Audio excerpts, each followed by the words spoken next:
Meeting में तमाम नौजवान बुजुर्ग हजरात, कांग्रेस पार्टी के तमाम जिम्मेदारान, आज की इलेक्शन मीटिंग मैं समझता हूं कि कल सुप्रीम कोर्ट ने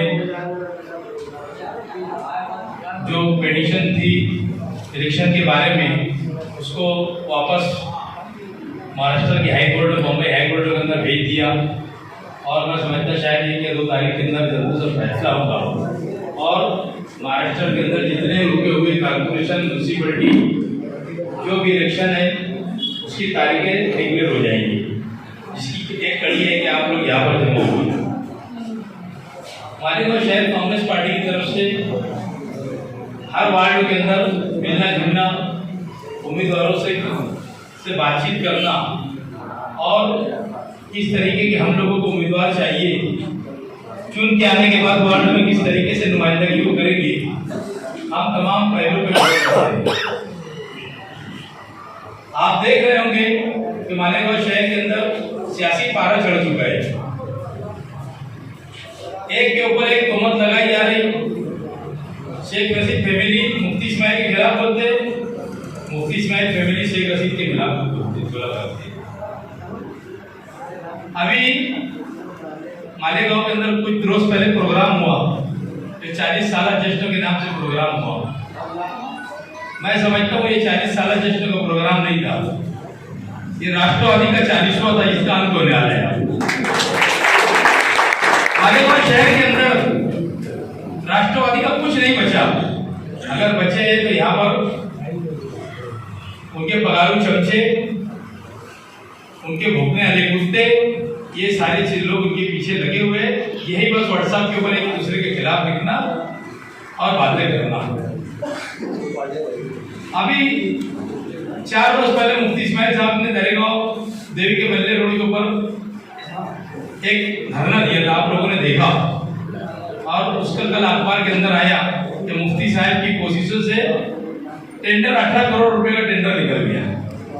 ऐसा कौन सा जादू है मुफ्ती इस्माइल के अंदर, ये 4 रोज के अंदर ही टेंडर निकाल देते।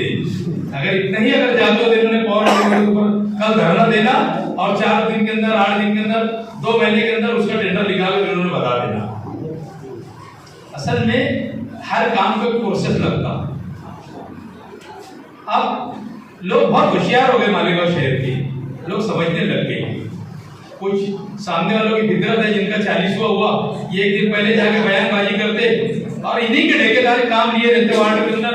उसको बोलते कल लेकर आ जाना, आज मैं जाकर कम ज्यादा बोलूंगा, धरना दूंगा, बोलूंगा कम ज्यादा कमिश्नर को, दूसरे दिन जाकर एक काम चालू कर देते।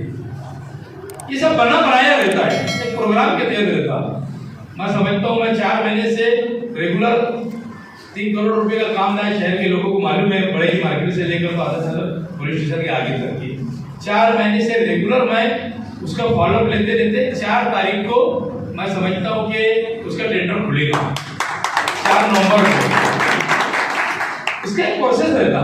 अगर मुफ्ती इस्माइल साहब चाहते तो कमिश्नर को आप बुलाते और बैठाते और उसको उनको बोलते कि ये कमिश्नर रोड का काम कब चालू करेंगे, तो मुझे इतना बोलो, मुझे कोई धरना आंदोलन करने की जरूरत नहीं है। ये शहर के नुमाइंदे हैं, इनको अपन ने सबने मिलकर चुन के दिया। बहरहाल ये इनको बताने का कुछ रहता है। मालेगांव के हालात इस कदर खराब है कि आज तुम्हारे घर की केरपट्टी 4 पर आने वाली है, जिसकी वजह आज के जो राष्ट्रवादी के लोग हैं, जो कांग्रेस के अंदर थे, इन्होंने एक नागपुर की एक कंपनी को एक टेंडर दिया था और टेंडर देने के बाद इसका सर्वे हुआ घर घर जाके। कुछ लोगों ने सर्वे नहीं करने दिया, उसको जो है उसके घर के अंदाज से वो घर पट्टी लगा दी गई थी। 5% नल पट्टी आज कम से कम मैं समझता हूँ 15 सालों से 5% नल पट्टी बढ़ के आ रही है। ये भी हमारे शेख आसिफ साहब की देन है। और अभी इनकी नवी लड़ाई चालू हो गई पावर के मसले के ऊपर लेके।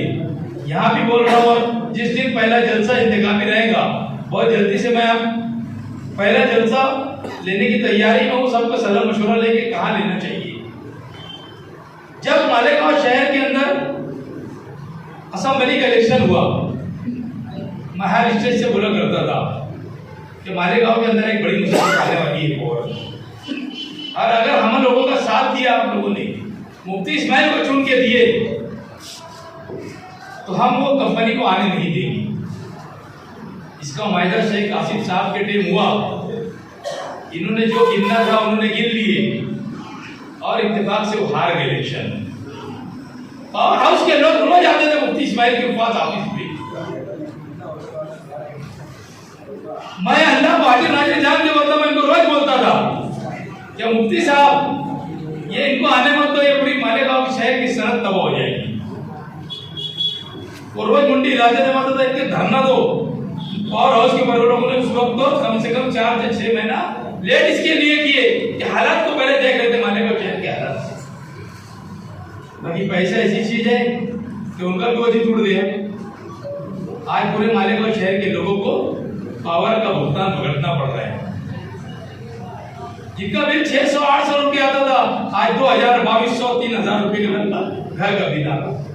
गरीब आदमी कमाएगा कैसे और अपने बाल बच्चों का पेट भरेगा कि पहले इनको बिल भरेगा। ये अजाब इन्होंने लाया और एक दूसरे में लड़ाई कर रहे हैं। आज पेपर में मैंने पढ़ा कि शेख आसिफ साहब बोल रहे थे कि भाई मुफ्ती इस्माइल साहब हमारी तहरीक को डायनामाइट करते और वहां जाके काजू बादाम खा लेते। अरे तुमने तो पहले पूरा खा चुके ना, आगे थोड़ा टप्पे में खा रहे। इनका ईट का जवाब पत्थर से नहीं देंगे हम लोग, इनका जवाब काय से देंगे वक्त आने के ऊपर बताया जाएगा। और जलसे में बोलूंगा इनके बारे में। पावर का जो तुम्हारे ऊपर नाजिल हुआ अजाब है, 20 साल तुम्हारे ऊपर अजाब है और तुमको हर हाल में झेलना है। और इसका जो अजाब जिन लोगों ने लाया है, इनका हिसाब किताब ये शहर के लोगों को करना जरूरी।